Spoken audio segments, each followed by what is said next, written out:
AirPods reset. Track reset versus factory reset. Hello there. Today we're going to dive into a very specific topic related to your beloved AirPods. We're discussing the difference between a track reset and a factory reset. These are two types of resets you might need to perform on your AirPods to troubleshoot problems or to prepare them for a new owner. What is a track reset?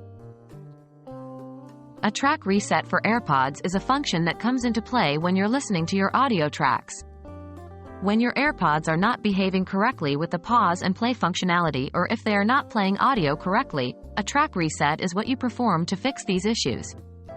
To perform a track reset, double-tap the AirPods or use the voice command through Siri, depending on your setup and preferences. Remember, a track reset does not erase any of your personalized settings. What is a factory reset?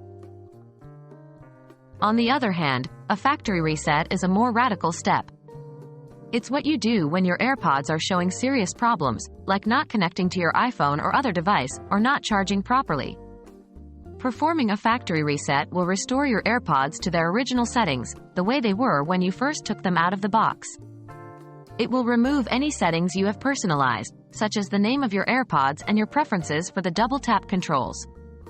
To perform a factory reset, you need to press and hold the button on the back of the AirPods case with the AirPods inside, until the status light flashes amber, then white. When to use each reset? The decision to perform a track reset or a factory reset depends on the issues you're facing with your AirPods. Track reset is a go-to fix when your AirPods are not responding correctly to play and pause controls. It's a mild fix and it does not erase any personalized settings. Factory reset, however, is a comprehensive solution for serious issues like connectivity or charging problems. Keep in mind that a factory reset will wipe out all personalized settings, so use it as a last resort. That's all about the difference between a track reset and a factory reset for AirPods. Remember, a track reset is a minor fix, while a factory reset is a more radical solution. Use them wisely according to the issues you're facing. I hope this video was helpful and clarifies any doubts you may have had. Until next time, keep enjoying your music.